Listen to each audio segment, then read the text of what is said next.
Welcome to the ELIAMEP webinar, What does the German government mean for Turkey and its relations with the European Union? This webinar is part of ELIAMEP's Turkey program. We will have a discussion of roughly 1.5 hours with three experts from both Germany and Turkey. Before presenting the panelists, let me maybe just briefly remind you of the German elections of 26 September of last year. This election meant a bigger change than any election of at least the past 16 years. The very long Merkel era ended. This was known anyway. But what was more surprisingly that with this election also the CDU-CSU-led governments came to an end. Since one of the panelists will say something about who is in the election, I will just quickly say that this, for the first time, a three-part government. They are now in office for roughly 50 days. When the elections were over, it was thought that these would be very long coalition negotiations, but that actually happened quite quickly. The new government was sworn in already on 8 December. And against this background, we will discuss what this new government means for Turkey, for Germany, Turkey, and for EU-Turkey relations. At the beginning, we will have 3 short presentations by very qualified panelists, Jennifer Hecht, Ronald Meinardus, and Ebru Turhan. The last thing before starting is to remind the audience that if you have questions or comments, you can use the comment sections on both Facebook or YouTube, and those will be sent to us and we can pass them to the panelists. We will start with Jennifer Hecht, who is a project manager in the Europe in the World Department of Stiftung Mercator. She's in charge of projects on foreign policy, international realignment, as well as Turkey. Among them, the Center for Applied Turkey Studies at SWP in Berlin and the German-Turkish Youth Bridge. Stiftung Mercator has been working on strengthening European Turkish and German-Turkish relations for about 15 years. Jennifer is personally connected to Turkey since a 10-month high school exchange to, surprisingly, Zonguldak Ereğli, maybe the first and only ever exchange high school student to this part of Turkey. She has done research on Turkish foreign policy and civil society, specifically on Turkish-Armenian normalization. The floor is yours for about 7 minutes. Thanks for having me. Thank you, Eddie. I don't think I was the very only one exchange student to Zonguldak Ereğli, but yeah, one of the first maybe. So it's my pleasure to be here and to speak to you from Germany. And I will start giving a perspective from Germany by answering the following 3 questions. So first of all, who is the new German government? Then what can be expected for Turkey and for EU-Turkey relations in terms of the coalition agreement of the new government? And then also what can we guess so far from the government's first 6-7 weeks in office? Starting with who is the new German government. You mentioned it already, it's the first time we have 3 parties in a coalition. We call it the traffic light coalition in Germany because of the colors of the 3 parties, red, yellow and green. So looking at the red, that's the Social Democrats, the SPD, with Chancellor Olaf Scholz. They managed to successfully move from the shadows of the Conservatives and of Merkel's party in the grand coalition of the last years, now to the forefront of decision-making, being the strongest party in the Bundestag for the first time since 2002, after a surprising catch-up in the last weeks of the election campaign. They hold 5 ministries, and among them are the Chancellery and also the Defense Ministry. Then we have Yellow, the Liberals. They managed quite a transformation from just being the party closest to economy to also now being able to convince especially younger voters with their commitment to digitalization as an issue of the future. They hold 3 ministries: finance, justice, and transport digital infrastructure. Lastly, we have the Greens. They are clearly strong on climate change and are also more aligned with economic policy than the Green Party of the past. It was more of the rebellious kind. They are also, I think, and many probably think that the most important part of the coalition looking at Turkey, and I will come to that in a bit. They hold 4 of the ministries, and among them are, of course, the Foreign Ministry and also the so-called Super Ministry of Economy and Climate Protection combined. In terms of personnel, this government is characterized by gender parity. We have 4 female and 4 male ministers next to Scholz. It is also a much more diverse government than previous governments, especially in the second row of staff, but also looking at Cem Özdemir as agriculture minister, who is the first minister with a migration background that we've had in Germany so far. Then the title of their coalition agreement that the 3 parties signed is Dare More Progress. And this actually underlines the commonalities and the points of agreement of these 3 very different parties who have a very future-oriented and quite a bold vision for Germany, putting transformation in the center after 16 years of standstill, as Scholz phrased it, referring to the Merkel era. So what can be expected for Turkey and for EU-Turkey relations in terms of the coalition agreement? Concerning domestic policy, there are quite important policies announced that have a relevance for Turkey and specifically also the population of Turkish descent living in Germany. The agreement acknowledges the diversity of German society. It pledges the fight against racism and also a reform of naturalization laws that put actually also dual citizenship on the horizon. Looking at other domestic issues, but also the broad agenda on digital and green transformation, the title of the agreement, Dare More Progress, seems fit. Concerning foreign policy, that daring is less the case. Here it is more continuity with some new accents. And Turkey is no exception here. Similar to the previous government, the agreement emphasizes Turkey's central role for Europe. It names explicitly the deterioration of the human rights situation in Turkey and the rule of law. New is the specific mentioning of women's rights here. No chapters on the accession process shall be closed nor opened.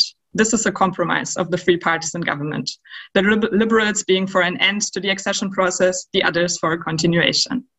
This part of the text is very similar in formulation to that of Merkel's last government. But instead of mentioning concrete policy goals like the customs union or visa liberalization, that part is left out here. Instead, the agreement further promises that the coalition wants to fill the EU-Turkey dialogue agenda with life, and that it wants to strengthen the exchange of youth and of civil society. Comparing this text with the election programs of the three parties, that text is closest to the very short Turkey program by the Social Democrats. The Greens, who were much more detailed on human rights, have contributed the latter part on youth exchange and on civil society. This is something we at Stiftung Mercator are especially happy about and have also advocated for together with our partners. The civil society level is attractive for the government, being a channel that can still be filled with meaningful exchange despite all bilateral and EU-level difficulties. In more general lines, so from the details to the broad foreign policy agenda, the text underlines first and foremost the government's pledge to the EU and to thinking all foreign policy issues from a European framework. Secondly, also the emphasis on women's rights is something visible throughout the foreign policy chapter, with Annalena Baerbock as the first female foreign minister also pledging to a feminist foreign policy strategy in general. All in all, this is potentially a big change also for German-Turkish and EU-Turkish relations after the Merkel era with strong bilateral links and the direct relation between Merkel and Erdogan. The Greens and their actions are in focus. With Annalena Baerbock as foreign minister, expectations are that the stance on Turkey will be stronger and more vocal on human rights and rule of law. But, and that is where I come to the reality check and the first 6-7 weeks in office of this government, there's a big difference with speaking from opposition and from a government position. Formerly bold positions become more cautious, more moderate, something that we can also see in the so far very good performance of Annalena Baerbock in maneuvering the crisis in Ukraine. At the same time, we can already see that the European framing is not only something on paper, but it's very much at the center of the German foreign policy approach, underlined in the Ukraine crisis, and also with Annalena Baerbock's first 2 visits in office being to Brussels and to Paris. The first test on Turkey is yet to come, as are statements on Turkey by the foreign minister herself, with mostly Russia and Ukraine on the agenda so far. The decision for the continued imprisonment of Osman Kavala, despite the threat of expulsion from the Council of Europe, was condemned by her party colleague, Luisa Amsberg, who's the new Federal Commissioner for Human Rights Policy and Humanitarian Aid at the Foreign Office on January 17th. So it remains to be seen how Annalena Baerbock herself is finding the fine line of her dialogue and toughness strategy in relation to Turkey. For now, keeping Turkey close as a NATO ally, also in the Ukraine crisis, is definitely more important than her directly commenting on democratic backsliding in Turkey without a new development or anchor. So the mode is one of deliberate restraint.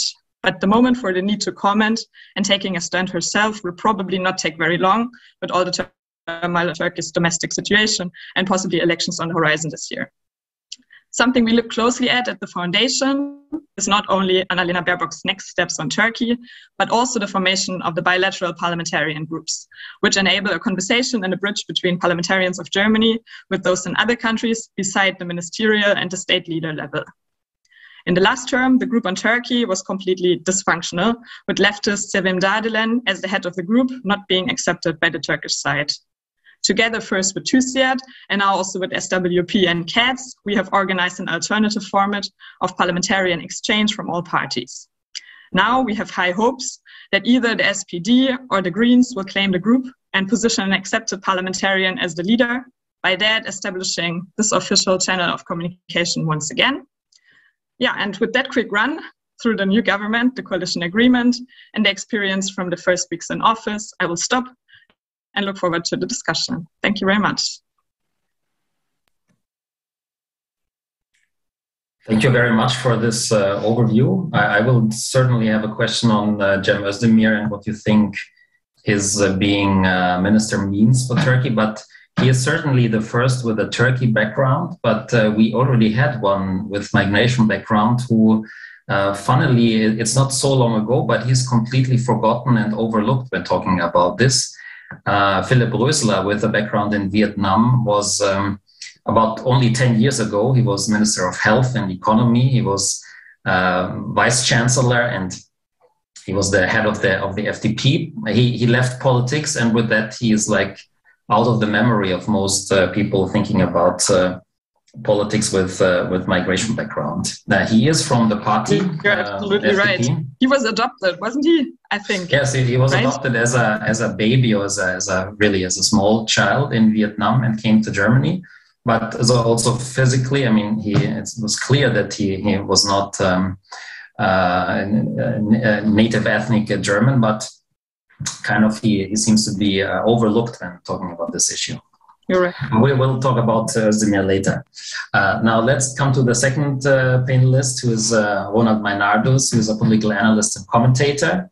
He's a journalist by profession. He worked, for example, for the Deutsche Welle, where he headed the, in his word, legendary Greek radio program. Assignments at the Friedrich Naumann Foundation, which is the political foundation close to the FDP, took him to Greece, South Korea, the Philippines, Egypt, India, and most recently to Turkey. Now he is back in Athens as a senior research fellow at ELIAMEP. His interests center around Greek-Turkish relations, EU-Turkey relations, and the role of Germany in the region. The floor is yours.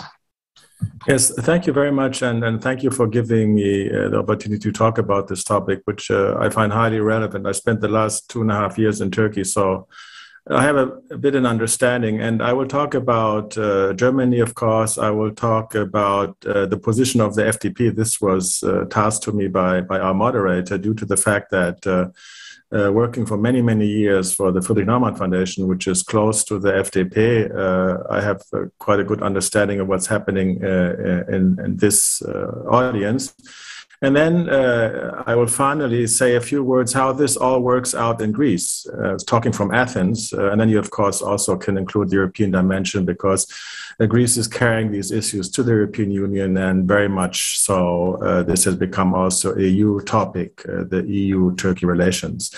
The FDP, to tell our audience, is a very traditional German party, and in the last elections it won well over 10%, 10.3%.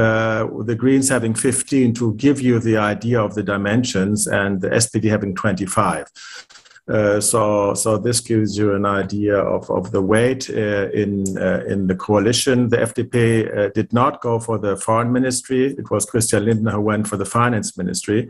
This is also a very influential ministry at these times. The FDP has a rather clear position on Turkey in its manifesto, and it makes sense to look at the manifestos because party manifestos play a role in German politics. The FDP speaks out against continuing the accession talks with Ankara. A new basis of cooperation in the economic and security field is asked for. And it clearly states, and I quote this, Turkey ruled in an authoritarian fashion by President Erdogan cannot, in the eyes of the Free Democrats, be a candidate for membership. This is a very clear statement. They also say, the German liberals, that there will be a Turkey after President Erdogan. This is something which is discussed, of course, also how long will his rule continue and whether we should prepare for the day after. And the FDP suggests that Berlin should prepare for that eventuality by intensifying the cooperation with Turkish civil society. And here institutes like Mercator and other German foundations, of course, play a central role. The position of FDP I would call nuanced, and it is closer to SPD and Greens' position than the position of the CDU-CSU, who, let's also mention as a footnote, the AfD, are categorically against Turkish membership. And they make this very clear. The FDP lets the door open for the day after a return to democratic rule in this important country. I think all German countries, we should emphasize this. They highlight the strategic economic importance of Turkey for Germany. It's a very special relationship between the two countries. But in spite of this communality or the common positioning here, arms exports to Turkey and the issue of the migration policies are sticking points. There are clear differences. also in the coalition, the present coalition.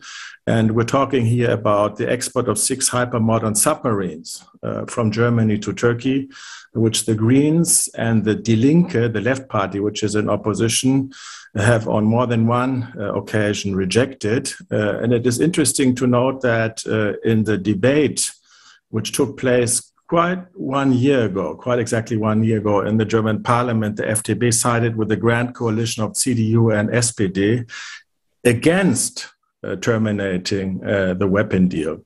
Importantly, the FDP is not united on this. Bijan Sarai, talking about politicians with a migration background, who was then foreign policy spokesman. He's now the new Secretary General. He went on record as asking for the deal to be terminated in a senior position in the party. But reading the mood of the party, a majority would be in favor of giving arms to Turkey, which by a majority of party members is considered a valuable NATO partner. And they would argue that if we don't do the business with them, others would jump in, mainly the French and maybe even the Russians. What does the new government mean regarding politics towards Turkey? German policy vis-à-vis Turkey has basically 2 levels. It's the bilateral dimension, Berlin-Ankara, and it's also the multilateral dimension via the European Union. Importantly, EU members in this respect do not speak with one voice. We see also a certain cacophony of opinions regarding Turkey. And in this cacophony and this multitude of voices, Germany at times took a dominant, one may even say hegemonic role in the last couple of years, also due to Angela Merkel, who entertained a privileged relationship with President Erdogan. It's too early.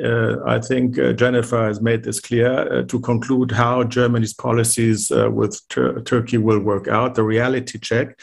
But we have to look at developments on 3 levels, and I will do this very briefly. First, we have to look at the domestic situation in the coalition. We have to look at what's happening on the regional level, particularly the relationship between Greece and Turkey, which plays a very important role in determining how EU-Turkey relations will work out. And then we will look briefly at the global level. In the coalition, the foreign ministry is in the hands of the Greens, but the chancellery, of course, is with the SPD. And in important issues, we have learned that the chancellor has the final word. In the coalition, I would term SPD and FDP more like status quo powers who want to continue what has happened in the past. With the Greens, at least rhetorically, driven by a reformist agenda. I think this has been said before. Importantly, if you look at the very important Koalitionsvertrag, the contract which the 3 parties agreed upon for how they will govern in the coming 4 years, neither the Greens' position regarding the stop of exports of submarines to Turkey, nor their call for a termination of the migration deal of 2016 is included. So this is already an indication that it's one thing to write election manifesto and the other thing to write or to formulate policies. I will not come in detail to the Koalitionsvertrag, but what I want to say is what will happen regarding the EU. We have seen that in the EU's looking at Turkey, we note shifting away from concerns about domestic developments, more to a stronger focus on Turkey's foreign policy behavior. One main driver of this refocusing, I think, is a very proactive, very powerful in the EU Greek and Cypriot diplomacy. And as a result of this, the EU has made progress in EU-Turkey relations dependent on Ankara's behavior in Greek-Turkish issues, and this is mainly very, very clear in the East Mediterranean issues. Berlin, as the main mediator between Athens and Ankara, is an architect of this linkage, as we may call it, and therefore I would suggest that this is a policy which will stay in place, and all the more as Berlin and also Brussels argue that this linkage has been rather successful in keeping a certain peace and a certain quiet in the Eastern Mediterranean and Greek-Turkish issues. What is interesting, and this is also interesting regarding the issue of Ukraine, is how the government sees the issues of sanctions against Turkey. It is well known that in the European Union there has been a debate regarding sanctioning Turkey for certain behaviors. The first indication that Berlin will continue to object and prevent sanction against Turkey we got in mid-December. So we can already see that policy is in action when Annalena Baerbock had just assumed duties of as a foreign ministry. At the EU Foreign Affairs Council, the discussion came also to Turkey's policy in Cyprus and a violation of United Nations Security Council resolutions regarding Varosha. And Nicosia and Athens tried to push for sanctions. And according to the minutes of the meeting, which were leaked to the Greek press and are available, Mrs. Baerbock vetoed sanctions against Turkey together with the French not together with the Spaniards and the Italians, and offered as an excuse that she hadn't found the time to study this document. I think it's a rather weak explanation, and we will see in the future how things will work out. One final word regarding the global environment. I would suggest, but this is really just an analytical guess, that the new tensions we see in Eastern Europe and the very dangerous develops in around Ukraine, this will potentially strengthen the role of Turkey, also regarding relations with EU and with Germany, and weaken the appetite for more value-based policies. And I will expect that Mr. Erdogan and his government will exploit this position also vis-à-vis Germany and the European Union. In conclusion, we may expect cosmetic rhetorical adjustments from Berlin here and there. In the end, I would expect a continuation of what has been termed by analysts as competitive cooperation. Athens, of course, my final sentence, the government here will continue to bemoan a strategy which here in Greek eyes is seen as soft on Turkey, is seen as pro-Turkish by the press and also by government officials, surely by Nikos Dendias, the foreign minister. But these concerns of Greece, which may rightly be termed a stable ally, is a price also the new German government will decide to live with. Thank you very much. I thank you. Very interesting insights, especially the one from the EU. Yeah, interesting to see that rhetoric already was caught by Realpolitik if Baerbock vetoed already sanctions. Before coming to questions on some issues, also the mediating role of Germany that you presented quite positively. Is this seen in Greece also that way? Would be one of the questions I would have later. Now let's come to Turkey and to our third and final panelists. With us is Ebru Turhan, who is assistant professor at the Department of Political Science and International Relations of the Turkish-German University in Istanbul. She's also senior research fellow at the Institute of European Politics in Berlin. She was the co-editor of the recently published open access edited volume EU-Turkey Relations, Theories, Institutions and Policies. Her current areas of research are, among others, EU-Turkey relations, external differentiated integration, German-Turkish relations, and epistemic justice in EU studies. Now the floor is yours. Thanks for joining us.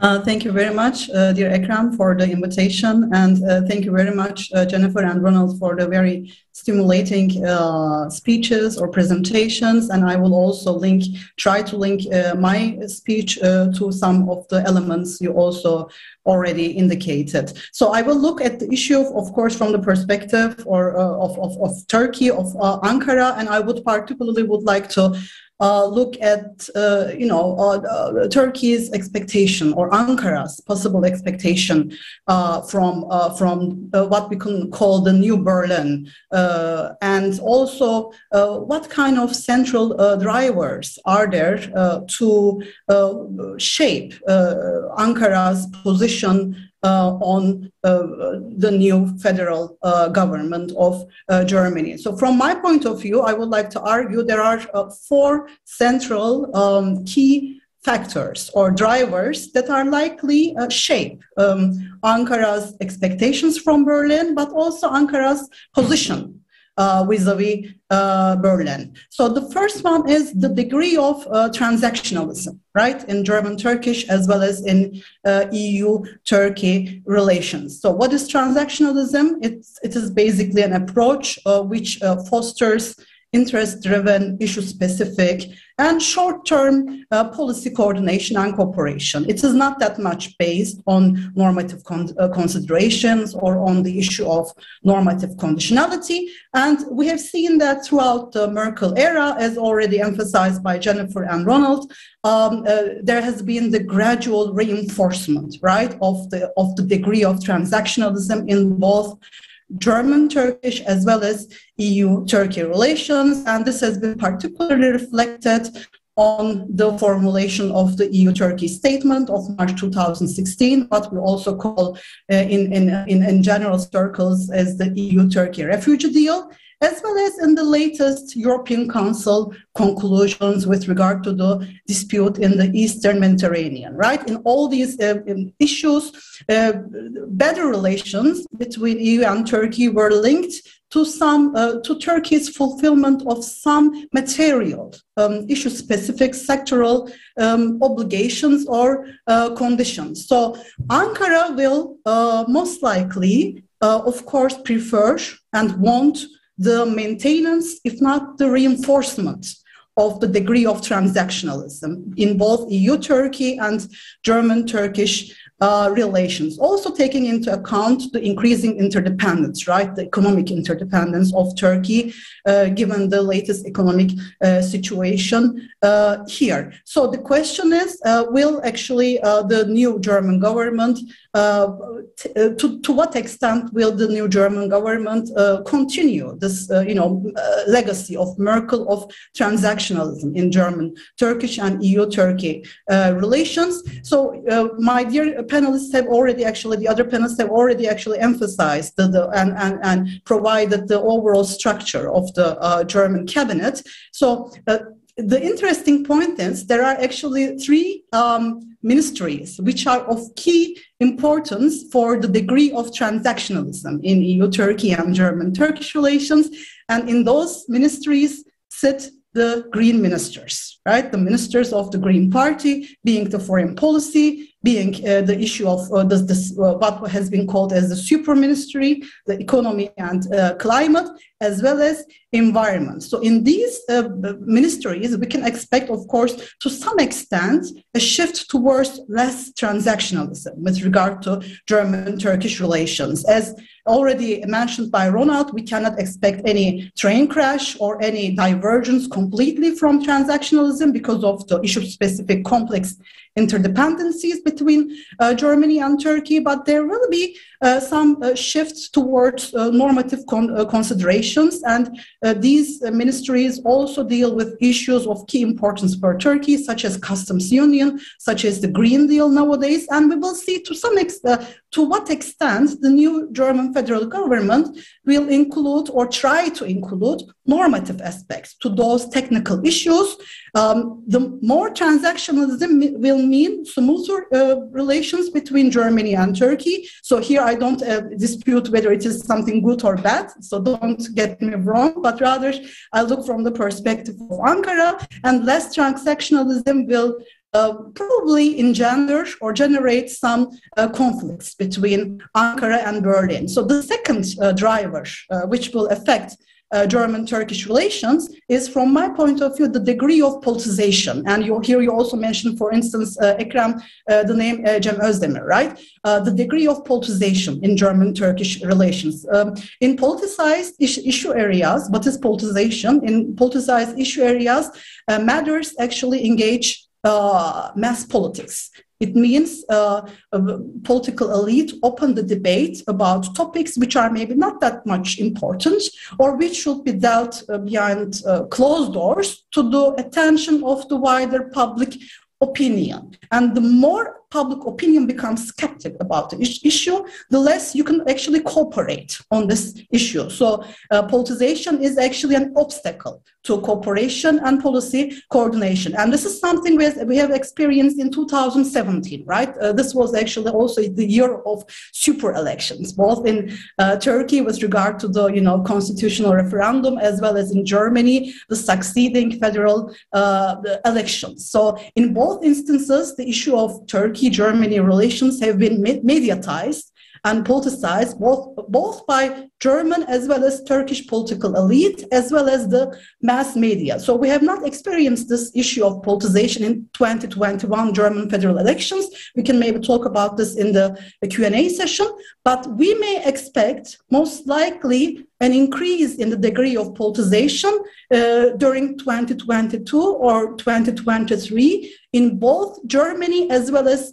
Turkey, because for both partners, 2023 is being perceived as an important milestone or as an important possible turning point, and the wider public opinion in both countries as well as the mass media will pay more attention to the elections. In that sense, we may expect some tensions being created from this, increasing degree of politicization of German-Turkish relations. And here we should also mention, most probably, as you already said, Ekrem, the name Cem Özdemir. We will also see, because Cem Özdemir has been actually a politician who has not been that much welcomed, right, in recent years by Ankara, and who has been the most critical, maybe, voice in German political environment vis-à-vis Ankara in terms of human rights, etc., etc. In that sense, we will also see to what degree this will also create, politicization of the issue,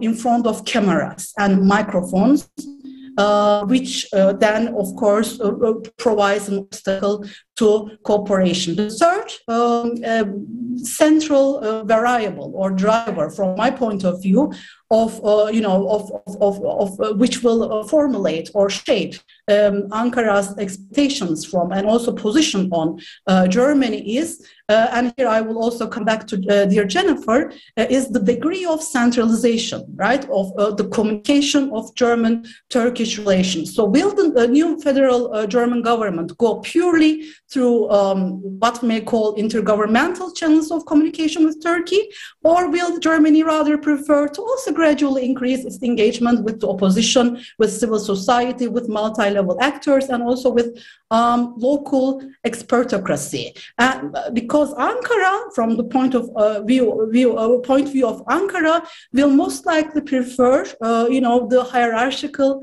central channels of intergovernmentalism, and also direct dialogue between the new Chancellor Scholz as well as President Erdogan, in view of already established communication architecture in the late Merkel era between Erdogan and Merkel. But as already mentioned by Jennifer, the coalition government, the coalition agreement actually points to enhanced interactions, right, between Germany and multi-level actors in Turkey. So this means, on the one hand, this decentralization of German-Turkish relations could and would boost, German-Turkish relations, a dialogue, on multi-levels, as well as Turkey's rapprochement with EU and European norms and values, and also would foster its reform process. But on the other hand, it may also irritate Ankara and open up new avenues for conflicts and also politicization, also in the mass media. In that sense, I would, that this is my suggestion, a fine balance is needed on the side of Germany. Last few seconds, the final driver, from my point of view, which would shape Turkey's position on Berlin, will be something which was already mentioned by Ronald, the EU institutional and supranational dimension of the relations. So with the disappearance of what we may call the Merkel effects, in European politics or at the supranational level, and particularly within the European Council, will a power vacuum emerge? And how will the new Chancellor, Scholz, position himself, particularly within the European Council, but also, within the Franco-German tandem? I think this will be one of the issues that will also have implications in terms of the formulation of Ankara's policies vis-à-vis Berlin. And here I would like to stop. In a nutshell, I could also say I don't expect any train crash. I don't accept any complete divergence from the axis. But on the other hand, I also expect, particularly in the next year and following, mid 2022, more politicization, more fragmentation, and also more ups and downs. Because in the last 2 years, what has actually, we have experienced a new trend, because normally the pattern of German-Turkish relationship is this cyclical, relationship of ups and downs.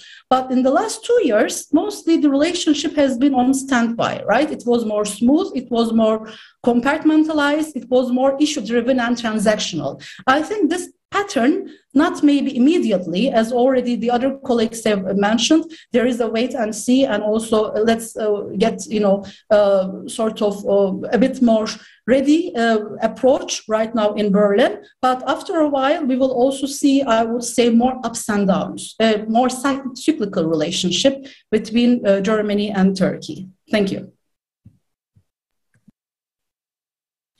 Thank you very much. While waiting for the first questions or comments, I will ask some questions. I will go in the reverse order. So sorry, Ebru, if you have to answer immediately again. I would like to ask you two questions. One is only shortly on Cem Özdemir, on the German Turks in the parliament. Was his news to become a minister, was it seen negatively criticized by government voices or the government media, or was it mainly ignored, not to make it a big issue? And secondly, what is the opposition party's view on the new government? Is there any open statement on either welcoming or seeing it maybe also more critical?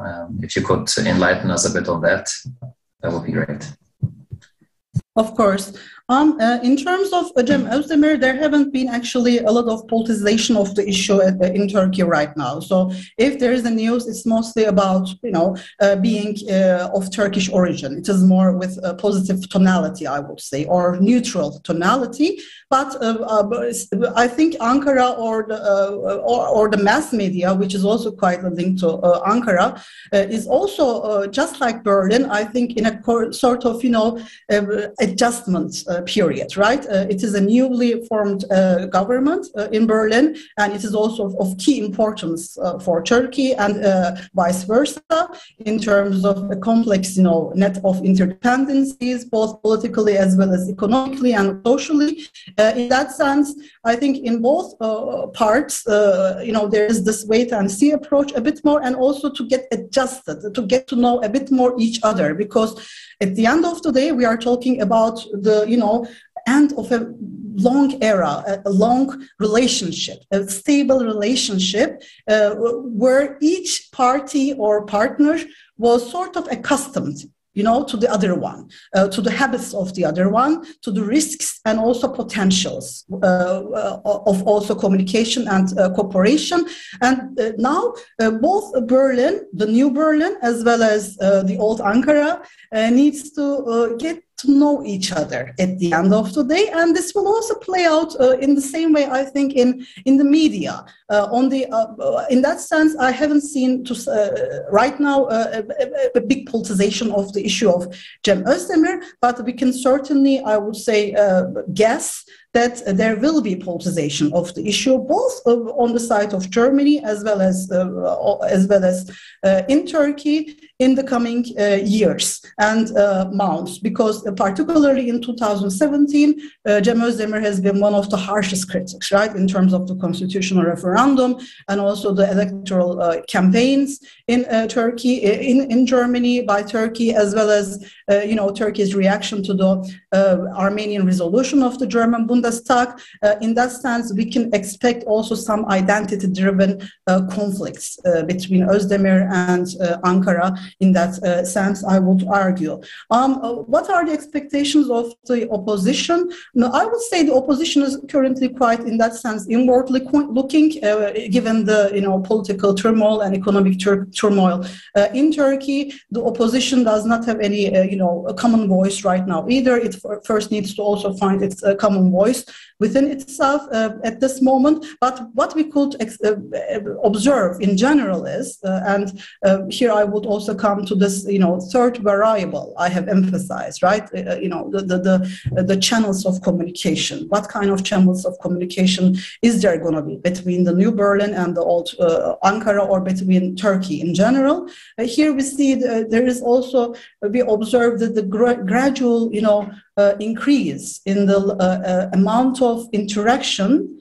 between, for instance, municipalities that belong to the opposition parties, as well as the European municipalities and European parties, their leaders, political elite, etc., etc. So we see this, we observe this will or willingness, this demand to disrupt this central intergovernmental channels of communication between, I would say, Turkey and outside. And this, on the one hand, of course, creates opportunities and potentials in terms of, governance. Governance means, that not only one type of actor is involved in governing, but many actors are involved at different levels. But on the other hand, this may also lead to an increase in the level of politicization and mediatization in German-Turkish relations. So I think a very fine balance is also needed in that context. Thank you very much. Then I will have some questions for Ronald. One is on the FDP and its Turkey relations. Does the FDP have a sister party, or is there any party that it's especially close to and develops a common understanding of how bilateral relations should work? Then you mentioned that you and also Jennifer, that the relations with civil society should be intensified. There should be more programs, there should be more money allocated, there should be done more. But this issue is often seen by Turkey in interfering into domestic affairs. There were already a lot of trials against German foundations because of funding certain civil society activities, especially if they are dealing with democratization, sensitive issues, minorities, and so on and so forth. So how can and should this work out in practice? And latest on Greece. One is now in Greek the mood that they are happy that at least Merkel is gone, so that this is after the financial crisis and all this negative reporting about her, that there is so the positive outlook to the German government that at least there is a change. And this mediating role between Turkey and Greece, as far as I read it, was not so popular in Athens, because Greece wanted Germany to take side with the EU member and not with the outside country, or not being equal in this relations. And does Greece therefore expect that now the German government will take a harsher stance and side more with the EU members? Thanks a lot. Great questions.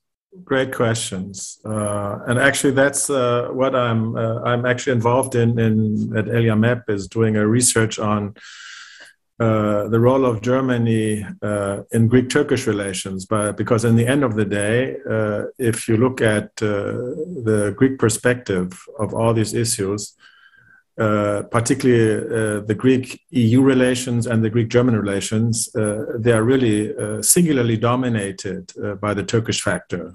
This is something you cannot highlight enough. It is something which surprisingly is not that clear even in many expert circles in Germany. But let's take the questions one by one. FDP and a sister party or a brother party or a partner party in Turkey. Yes, you're right. The German political foundations are associated to political parties in Germany, and they like cooperating with political parties.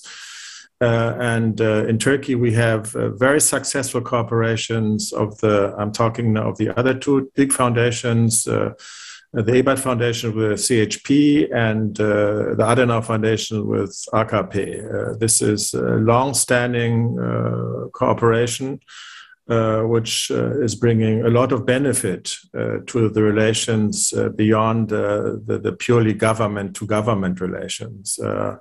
And this is an important factor. And the Green Party also has a relationship which is not as official with the HDP. And the Liberals have an issue in Turkey because Turkey is one of those few countries where there is not an organized Liberal Party, as it is said. Of course, if you look into recent developments in Turkey, you see that there's some fluctuation happening in the partisan field. Deva parties would be termed pro-market, pro-human rights, pro-rule of law. There's a lot of debate about this, of course, amongst Turkish liberal friends, but I would suggest that Deva parties would be a candidate.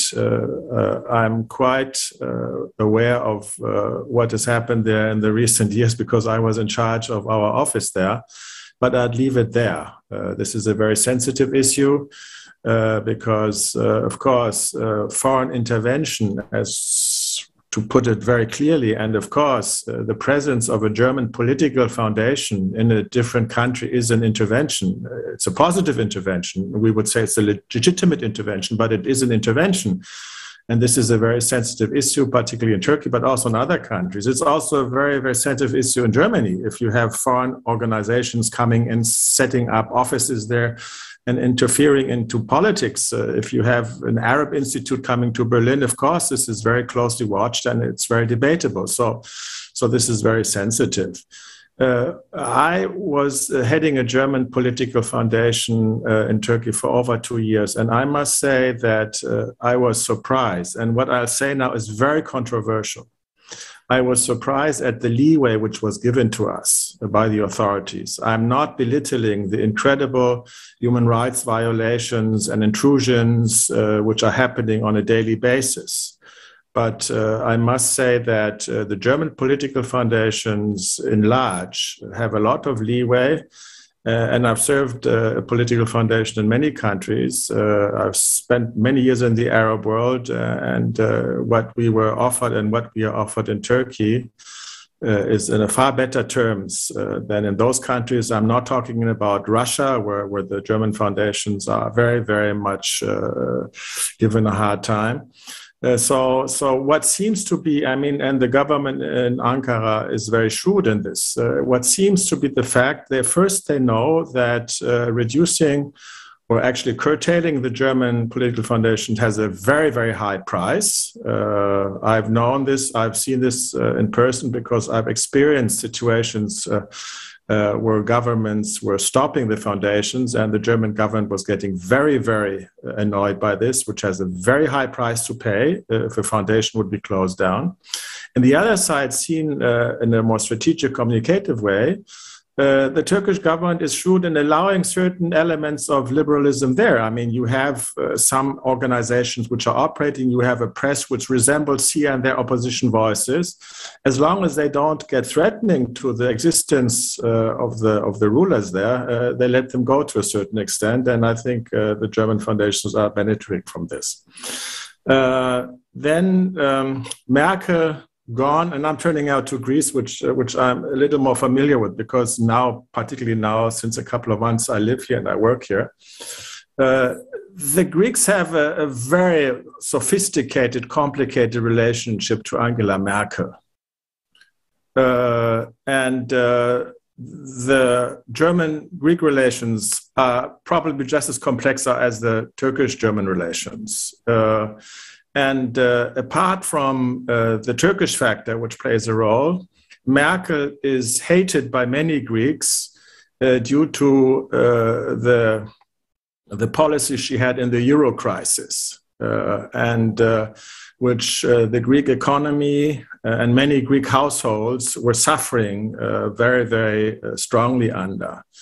Another factor is the German very, very unpleasant past here during the Second World War, the crimes committed by the German Wehrmacht, and the lack of repatriation payments. So we have three factors which are playing a role. But more, and this is very interesting, if you speak to Greek experts, the Greek-Turkish issue and the siding, that's what the Greeks say, the siding with the Turks and the submarine issue is at the heart here. It's at the very heart. Is considered unacceptable, is considered against the solidarity in the EU. And there are parallels here to what is happening in Ukraine. So the Greeks would say, and you read this on Twitter, you read this in the commentary section of the Greek newspapers, Germany is siding with Russia against Ukraine, and it is siding with Turkey against Greece. Of course, this is a ridiculous parallelism we as Germans would not accept, but this is very widespread in the public opinion. Just one final word, that this is not only commentary what I'm giving. There was a recent, and it is shocking for somebody who's coming from Germany and who believes in the value of partnership and friendship between two nations. Only 4% of Greeks consider Germany a friendly country of Greeks. And we're talking about Greece as a member country of the European Union and an ally in NATO. And one last word regarding the mediation. I am of the belief and of the conviction that Germany's mediating role in the 2020 East Med crisis was essential, was helpful, and was to the benefit of Greece and Turkey. But this credit I miss in commentary I read here in the Greek media, because this is overshadowed by a general understanding that in these issues in the Greek-Turkish dispute, Berlin is siding with Ankara. I'll leave it here. This is a big topic, and thank you for raising the question. Yeah, thank you for these answers. You said that, I mean, the majority of Greece thinks that Germany is siding with Turkey. ELIAMEP was involved in a survey project last year. And one thing where Greeks and Turks totally agree is that both say Germany is siding with the other country. This is the huge majority of both. So it's difficult to make it right for both sides. We have 2-3 questions from the audience. I will ask them later and just do also 2 questions to Jennifer. One is related to what I asked to Ronald, because since you are at Stiftung Mercator, one of the biggest players in supporting civil society in Turkey, how do you see this possibility of intensifying the relations with civil society in this difficult general political atmosphere where, for example, in the summer there was a huge debate on foreign funding, especially at that time of an American foundation on independent media, but this issue can quickly be broadened. So how do you see the next months and years to come in intensifying relations? And one second question, do you think that Scholz will take a similar role as Merkel as a kind of parallel foreign minister, or not coming from a really foreign policy background, will he leave more the field to the foreign ministry and to Annalena Baerbock? Yeah, thank you for those questions. And also thanks to the other panelists for the great debate. I was listening intensely. Starting with foundations and civil society, I think our stand as Stiftung Mercator, as a private and independent foundation, it's not a political foundation, is a bit different also to those of the political foundations present in Turkey.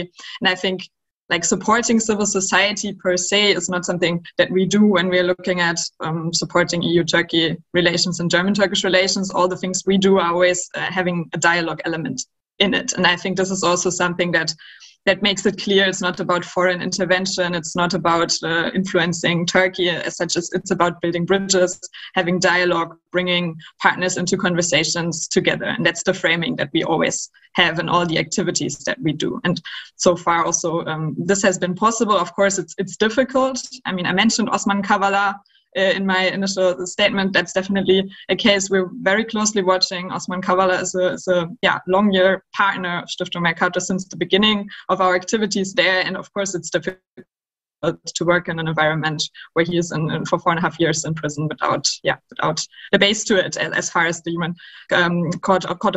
European Court of Human Rights is concerned, and also most European leaders are concerned. And that's why, of course, it's not an easy issue. It's not something easy to do. Still, I think it's great that this coalition has pledged to support civil society more and to work also on civil society dialogue much more. And as Ebru mentioned, the centralization of conversation is something that hasn't worked always too well. And I think this links to the second question of the role that Scholz is going to take. It's not going to be the Merkel role. I'm pretty sure about that.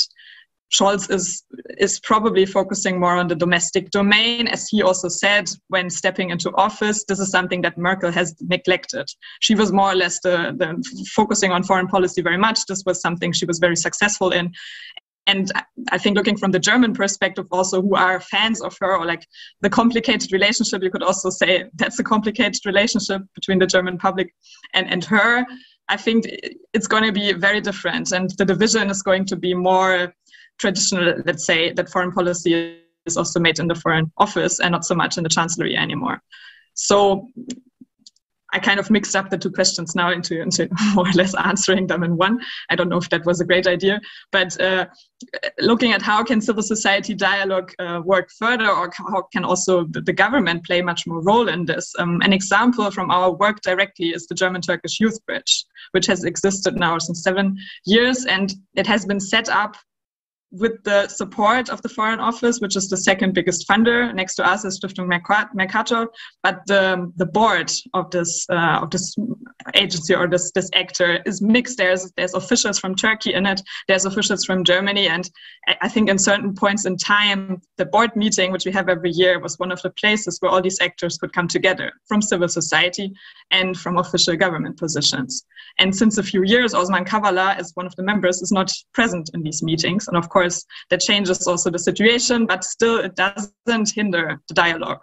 The dialogue is very much possible. And I think this pledge of the German coalition and the government wanting to support civil society more in the future is a very positive message, because it means that initiatives like these can flourish, they can be strengthened, and they are not dependent on actors such as Stiftung Mercator from the private independent context putting money on the table. Of course, it would be great if in the future it's also possible that these initiatives can be supported in the same way from the Turkish side. And I think that's also why a dialogue with civil society and a dialogue on more levels than just the government state level is crucial.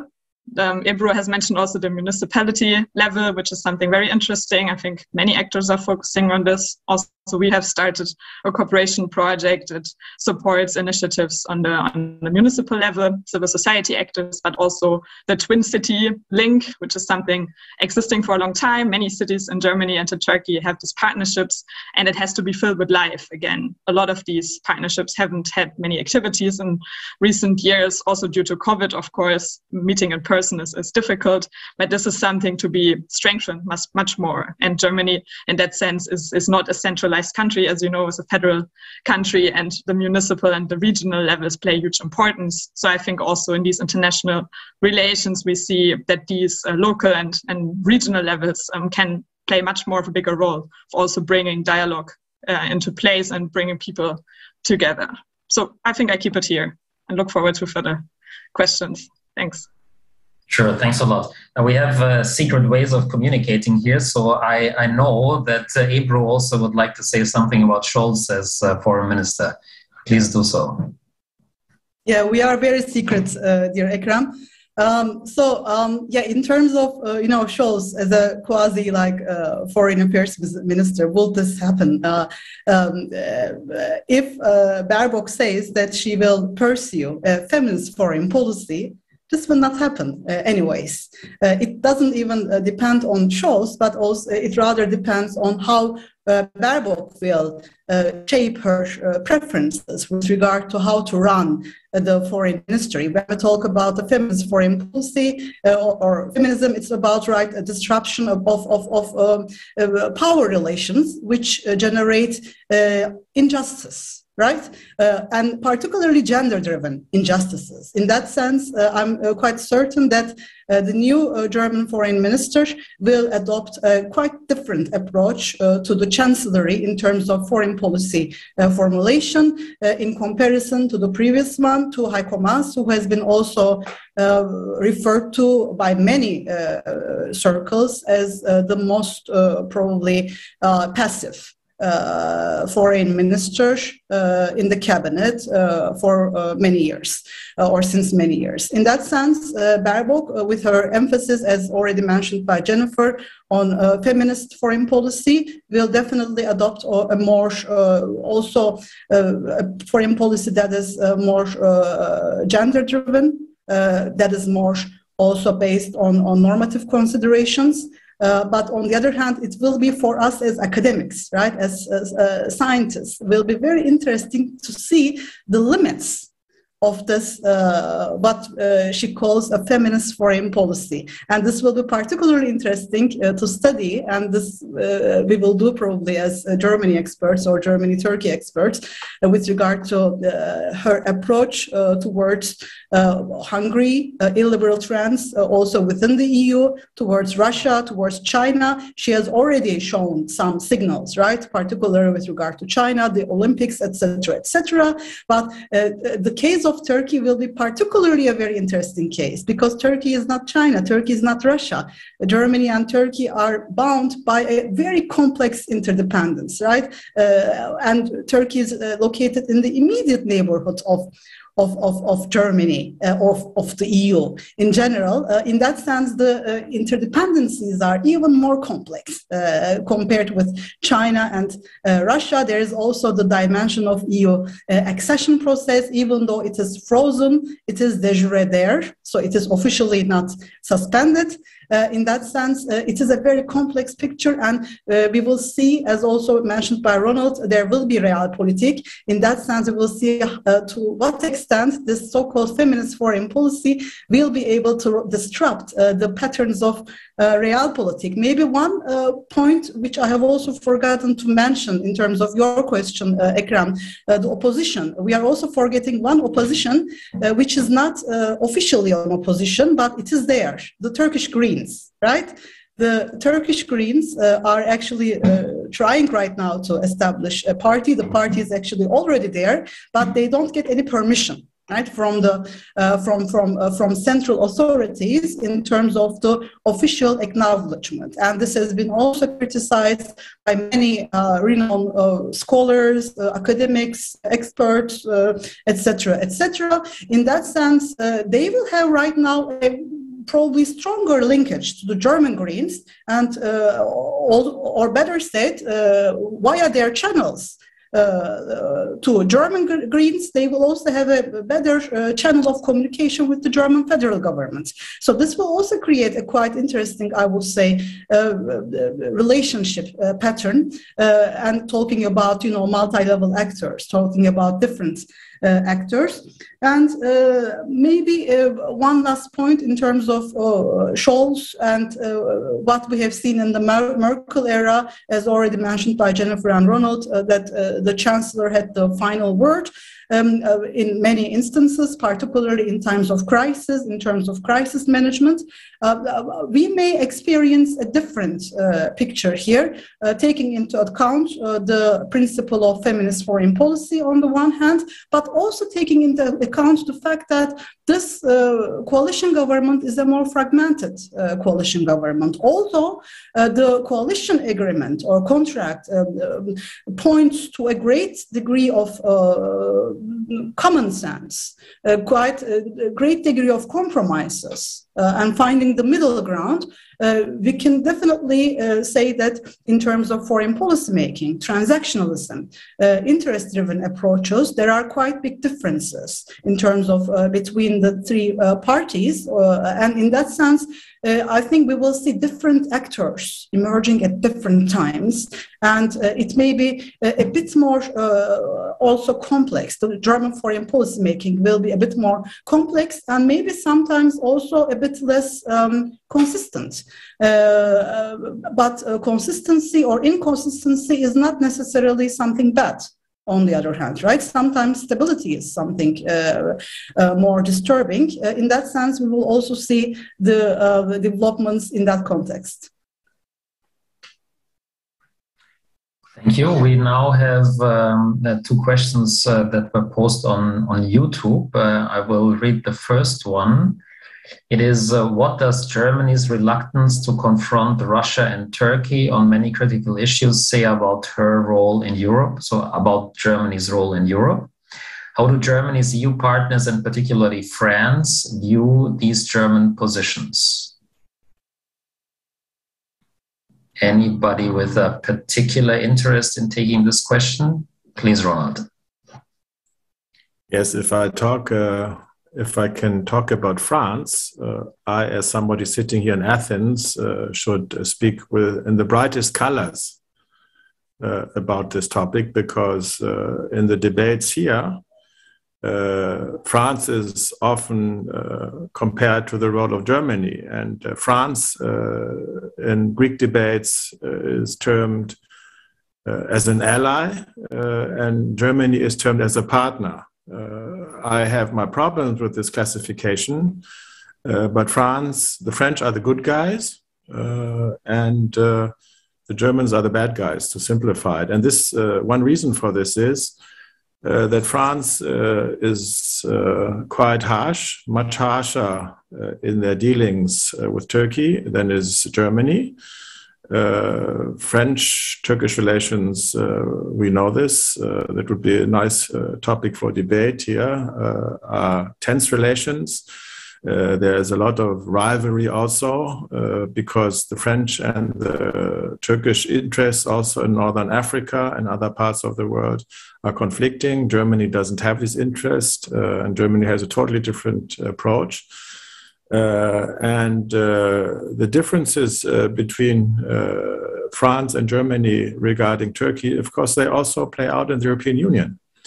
And it would be very interesting to come to an understanding what this means in the end. So Germany is always interested in having Paris's d'accord.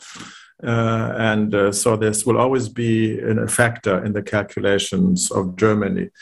The second question regarding Russia, can you repeat that, Eddie, please? What was the issue with Russia? Because this is very relevant. I think we should take a few minutes time to discuss also how this whole Ukrainian issue will play out for Turkey's role vis-à-vis Germany, Turkey's role vis-à-vis the European Union. I think this is a major factor. We shouldn't underestimate this, because we might be moving, I don't want to be alarmist, but we might be moving in a total new phase, in a new phase of relations where normative issues play a less role. And I've been listening very careful to the new German foreign minister talking in Kiev and talking in Moscow.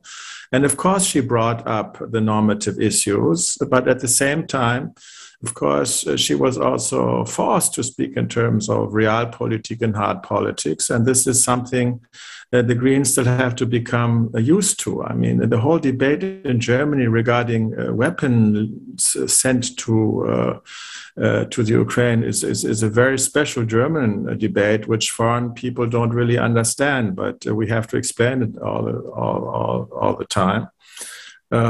Can you repeat this? Meantime, I want to raise one issue that wasn't brought up, but Ebru spoke about the feminist dimension of German foreign policy.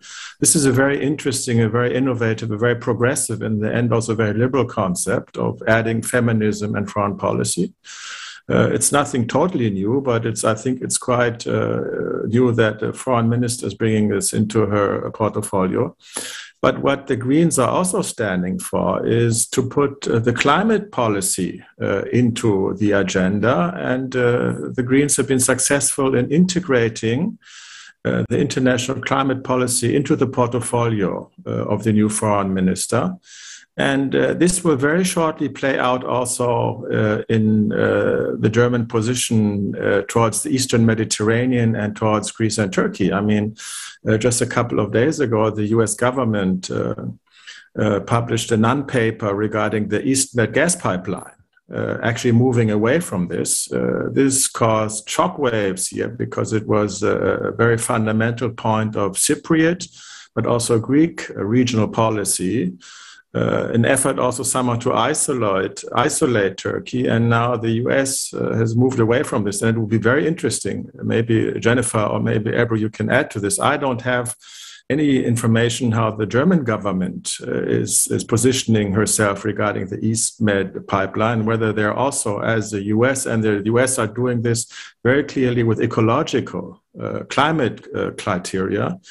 And this has a massive impact on the future of the EastMed discussions and maybe even on the conflict. But maybe, Eddie, if you want to repeat the Turkish-Russian issue, because I might have a word to say on that.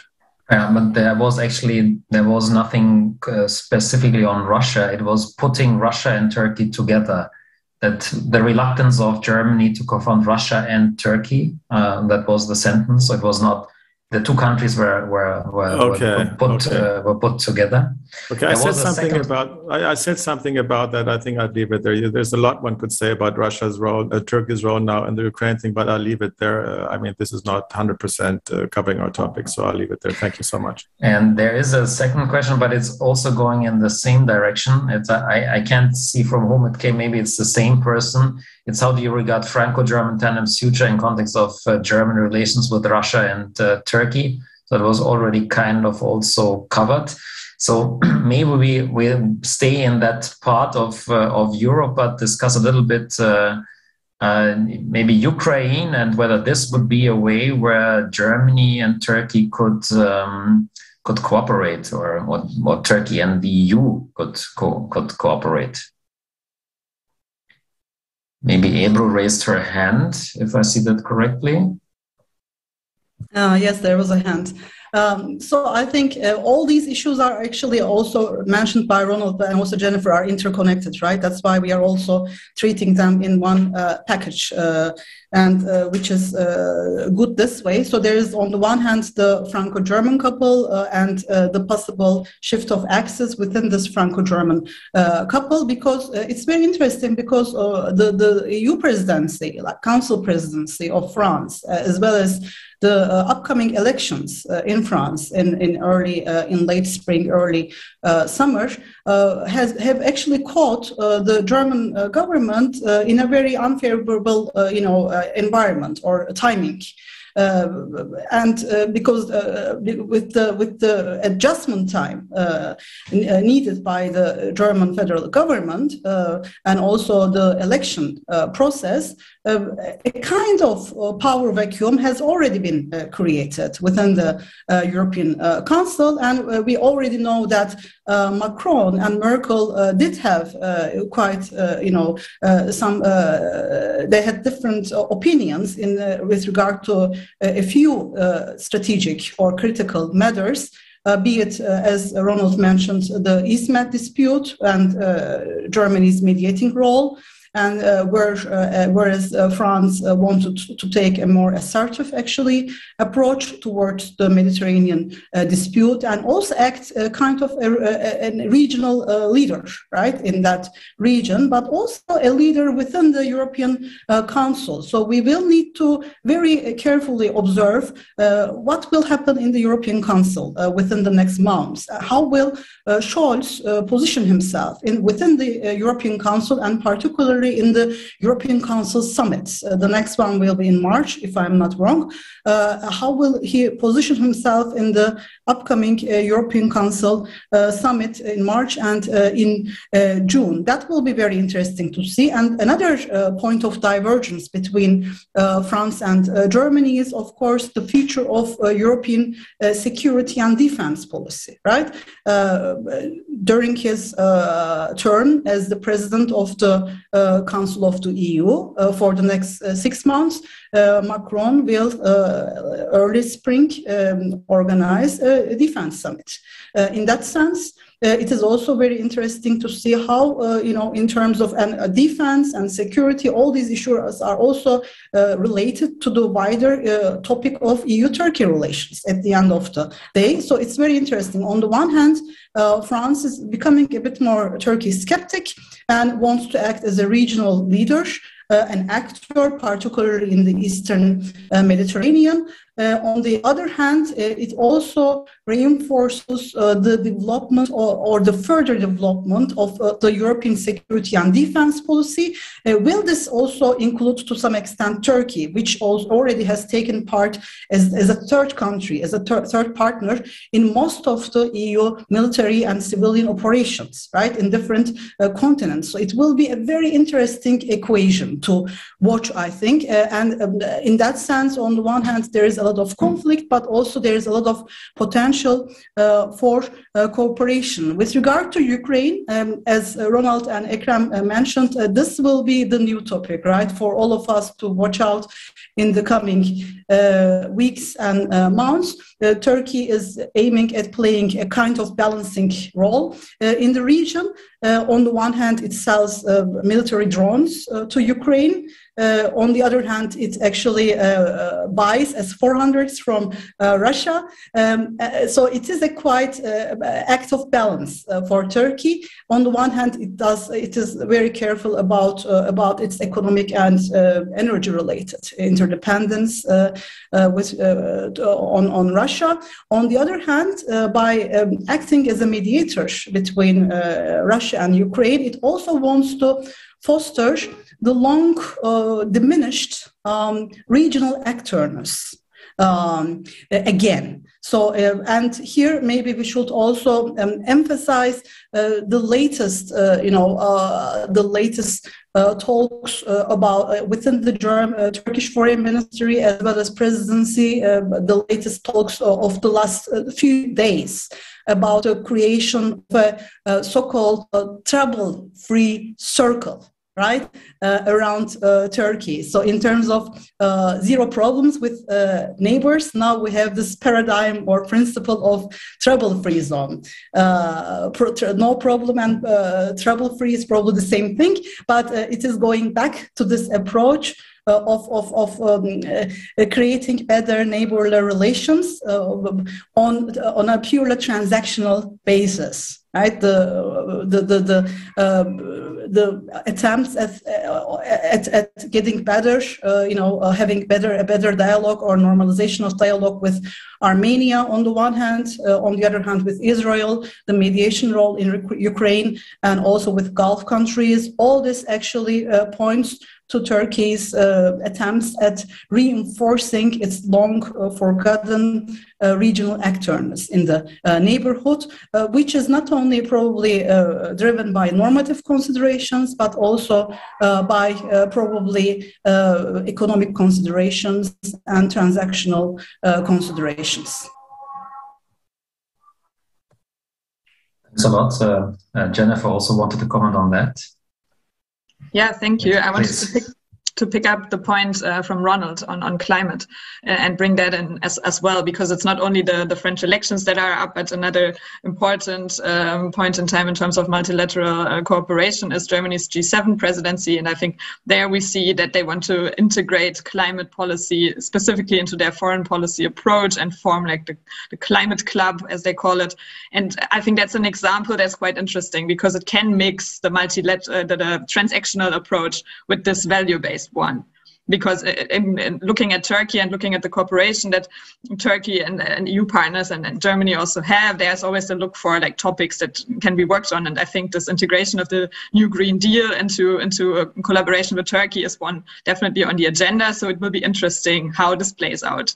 If so to say, the transactionalism part of this, of like looking at an area of potential cooperation, also in the East Med, maybe also in the broader transatlantic cooperation, definitely where climate will play a key role, I think, between German-US cooperation, also in the G7 framework. And if it will move more towards this transactional, what's possible on this climate dimension, or will it move more towards the core of what the Green Party is about, linking that directly to norms and values and bringing this part of the discussion in there stronger. So I found that that's something also to watch in relation, also next to the Ukraine topic, which definitely will be the most relevant one, probably also to see how Turkey's membership in NATO, how that will kind of position itself, and then in terms of what happens next in Ukraine and which role, which view the rest of the states in NATO will take towards Turkey in there.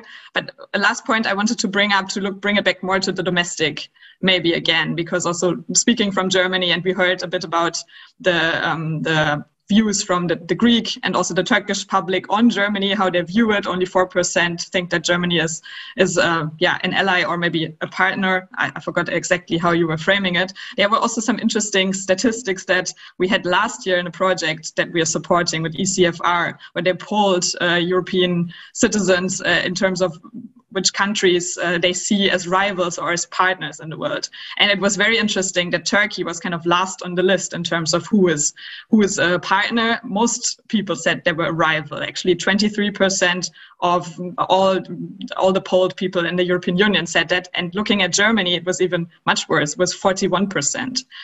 And that was only topped by Austria. So those two countries at the very top, France, which was much more favorable, let's say, in terms of the public opinion towards Turkey. So I find that interesting, also bringing that to the mix of who is the good guy and who is the bad guy in the Mediterranean situation, viewed at from Greece and from Turkey. Yeah, just something to share. And a last point, coming back to the very beginning of the conversation about Cem Özdemir, I just wanted to correct it. I think I phrased it wrongly when I said he was the first one with a migrant background.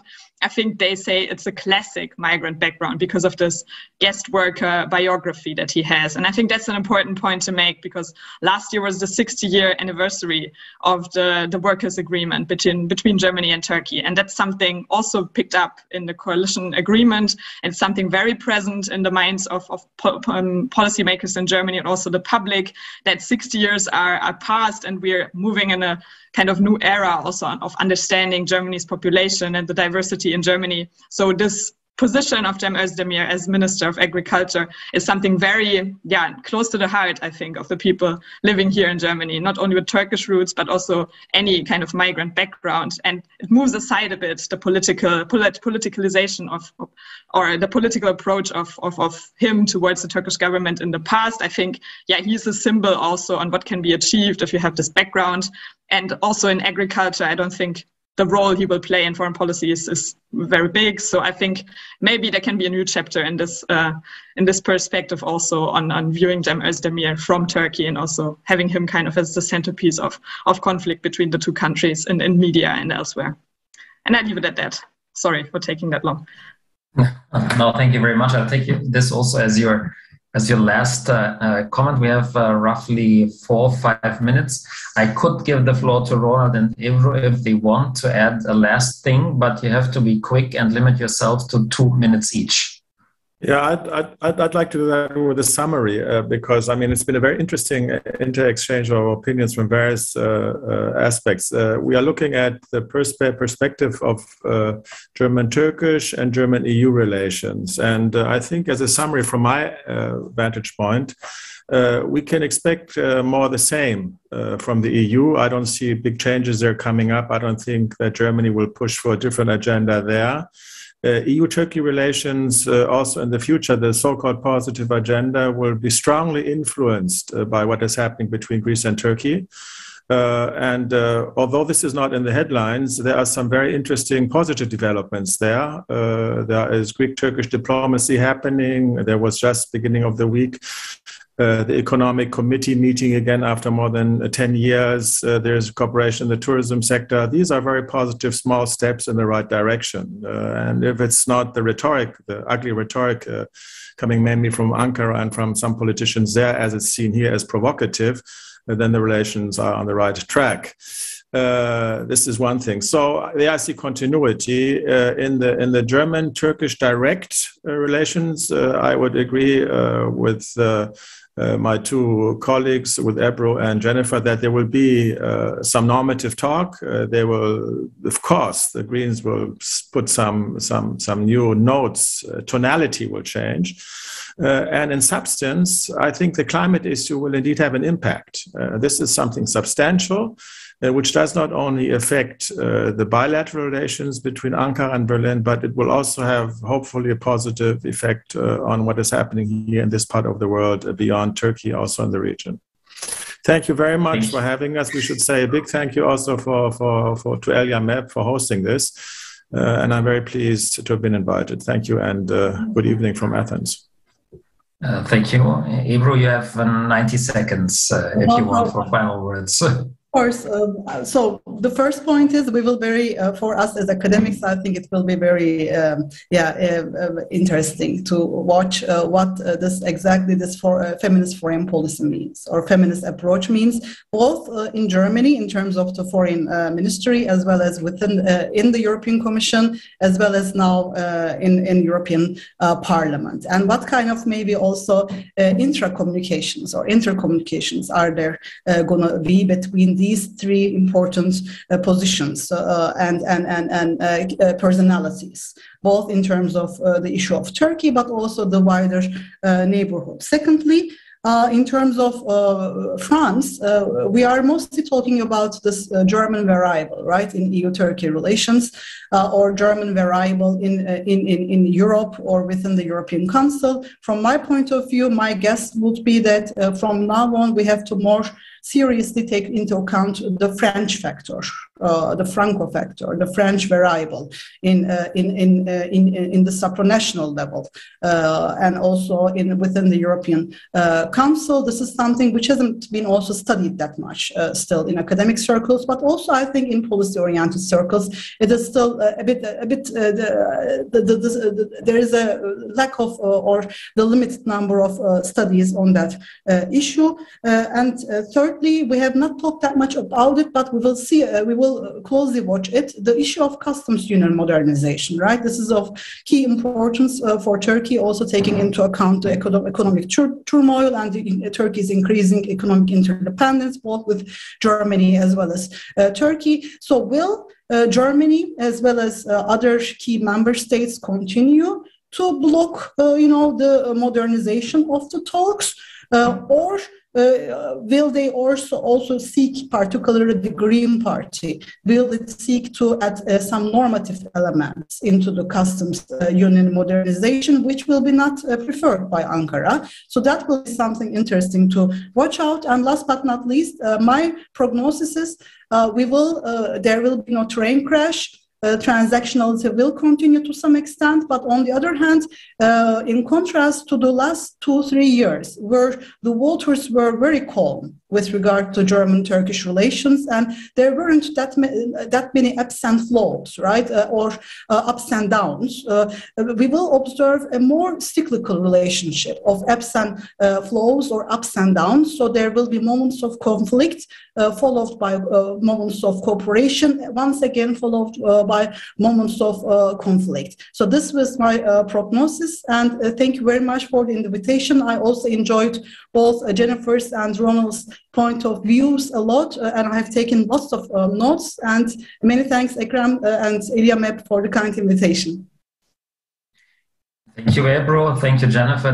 Thank you, Ronald. Also, thank you to ELIAMEP for its technical assistance, and for Mariana for organizing this. We touched upon many different issues. It's not possible to discuss everything in these complex bilateral relations. We will surely continue working on this issue, but also on many other issues. So stay tuned to check the ELIAMEP website. There will be upcoming webinars on many interesting issues. Stay tuned, and see you soon. Take care. Goodbye.